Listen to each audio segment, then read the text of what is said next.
Y lo equilibrado.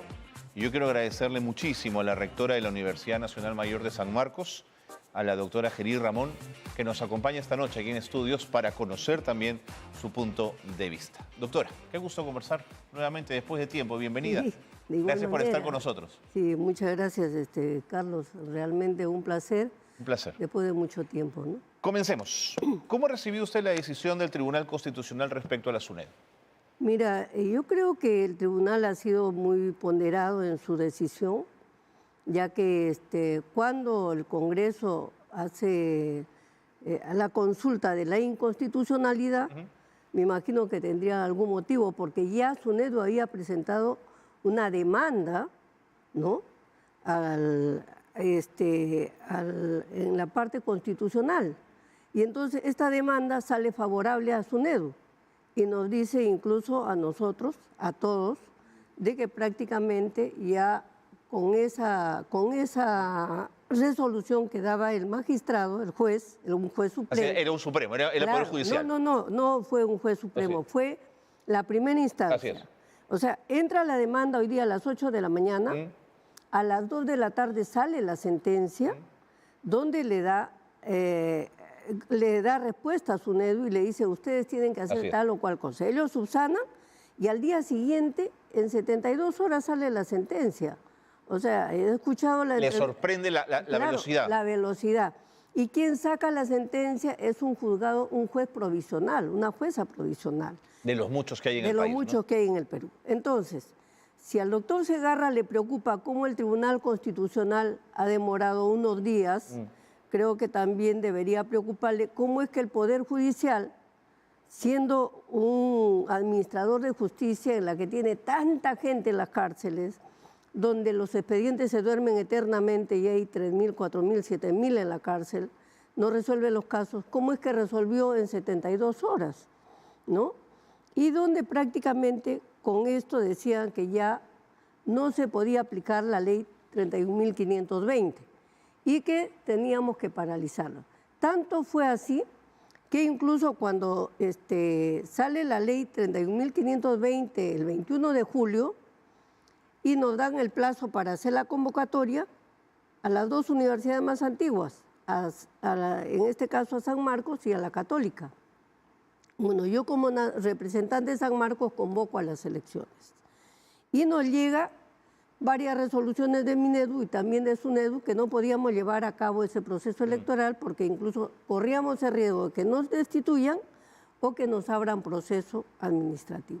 Algo ilógico, porque yo no había sido elegida por SUNEDU ni por Minedu, sino por el voto universal que hay en las universidades. No, y recuerdo su respuesta. Usted dijo que me denuncien, pues, ¿no? Claro, usted se que me puso al frente, denuncien, sí, pues, así es. ¿no? Recuerdo. Porque yo, ¿qué estaba haciendo? Cumplir lo que la ley mandaba.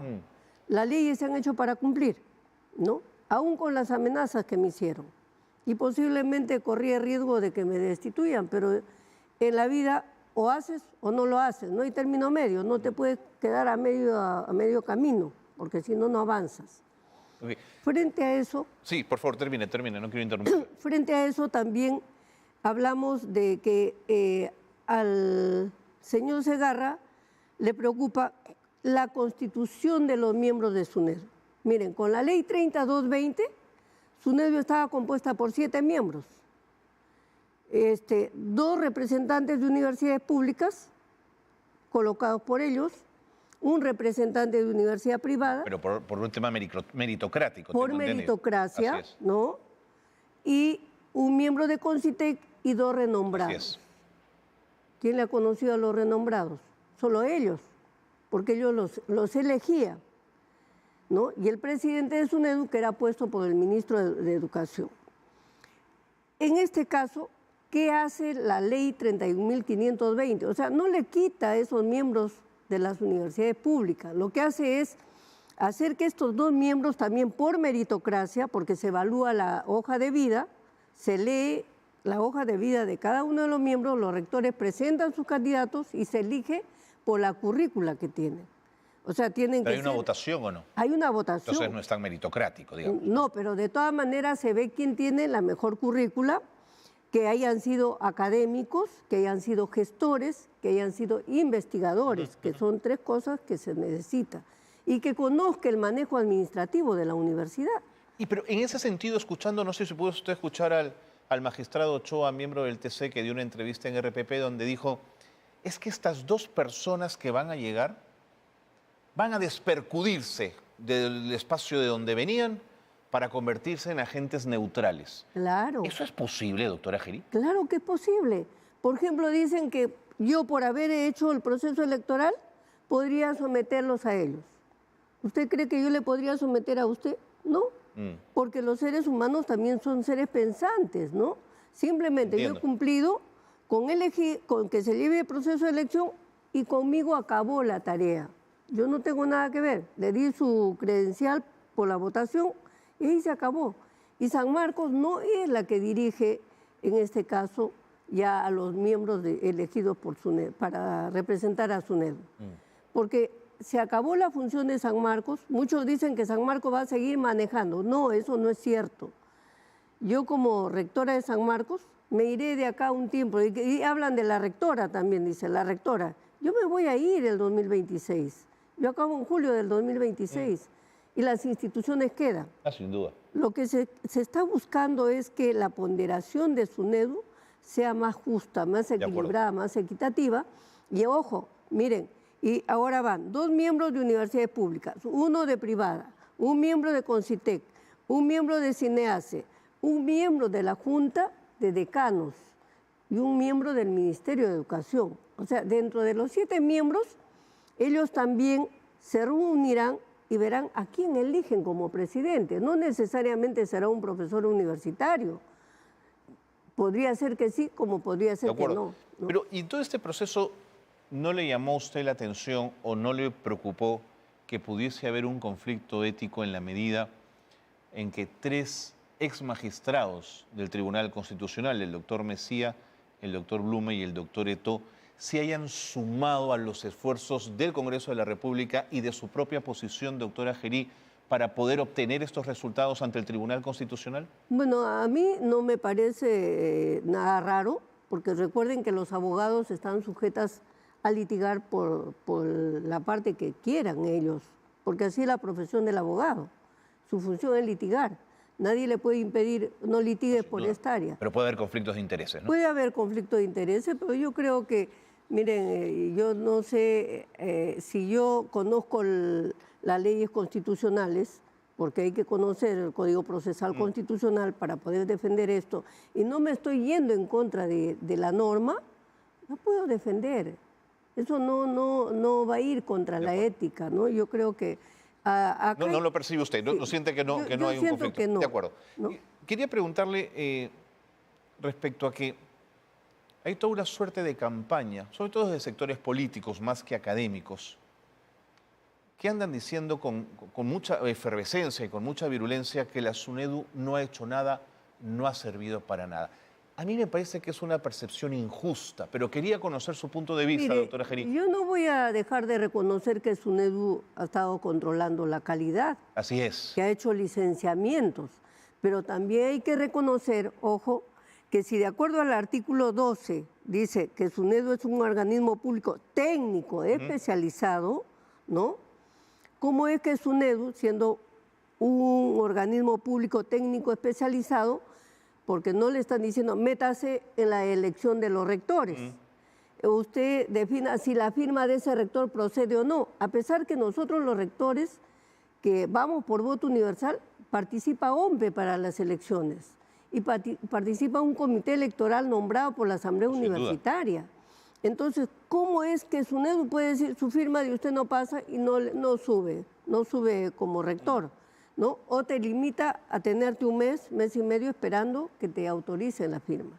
Yo creo que SUNEDU vulneró ciertos principios, ciertos procedimientos para irse más allá del mandato que ellos tenían. ¿Y esta subsanación resuelve estos problemas? Yo creo que sí, siendo un comité técnico, porque mire, es técnico, muy académico, y también el representante de la Junta de Decanos conoce los perfiles de los profesionales que se tienen que sacar dentro de las universidades, va a ir con un criterio de mucho más abierta. ¿Por qué? Para conocer qué quiero, qué busco, tienen que estar los especialistas. Y en este caso yo sí pienso que se va a mejorar. ¿Un decano de colegios profesionales le suena especialista en educación? Claro, ¿por qué no? Generalmente los decanos que llegan a los colegios profesionales no solamente llego porque me han elegido por voto popular, voto universal. Un tema más gremial, ¿no? Es un tema gremial, pero que también puedo ser académico, ¿no? No, Y sin también duda, eso es puede ser, ¿no? Y entonces, eso es algo muy importante. El otro punto que yo siempre he criticado de SUNEDU, ¿cómo es que SUNEDU ha ido castigando a las universidades públicas? ¿Cómo? Mire, por ejemplo, cierra Pedro Ruiz Gallo, cierra Luis Gonzaga de Ica. La pregunta de los 500.000 reales que yo siempre me he hecho, ¿cómo es que yo, Estado, que invierto, porque esa plata es del bolsillo de todos los peruanos, para poner infraestructura, poner un local que los chicos puedan participar, yo puedo cerrar... Es el financiamiento estratégico, digamos, que Claro, recibían las del universidades. Estado. Así es. Puedo cerrar yo una universidad pública sabiendo que ahí llega la gente del pueblo. ¿Quién se ha preocupado durante estos años? Oiga, señor, ¿y a dónde se han ido estos niños? Porque son niños de 16, 17, 18 años los que están ingresando. Pero llegará la gente del pueblo que, por supuesto, aspiracionalmente quiere la mejor educación para sus familias, pero de pronto no se las daban, pues, esa buena educación. Pero de todas maneras, señor Cornejo, yo, SUNEDU, ¿qué hago? Busco cómo le acompaño para que mejore la calidad académica. Pero no lo cierro, porque cuando yo estoy cerrando, yo no dejo de pagar a los trabajadores, ojo. Sigo pagando a los trabajadores, sigo pagando a los profesores. Entiendo su punto. Entonces, ¿cómo es que yo siempre digo, cómo es que el Estado se puede comer a otra institución del Estado? Yo no voy en esa línea. Para eso está SUNEDU, que debió acompañar. Miren, señores, mejoren esto, vean estos estándares que les falta, le doy el licenciamiento, así como las acreditaciones, son procesos de revisión interna muy severos. Se va dando procesos, ¿no? Pero ¿Y si no lo consiguen? No, bueno, ahí sí lo cierro, pero mire, tengo que agotar. Estamos hablando del Estado. ¿Cuánto dinero se ha perdido en esos años? Okay. Doctora Geri, una última pregunta que el tiempo me gana. Usted siempre dijo sobre la SUNEDU que le preocupaba la autonomía universitaria. En estos años, ¿usted ha sentido que SUNEDU vulneró la autonomía universitaria, por ejemplo, en San Marcos? Más que SUNEDU, yo creo que MINEDU. MINEDU, el Ministerio de Educación. ¿Por qué? Yo no estoy hablando de la autonomía de SUNEDU.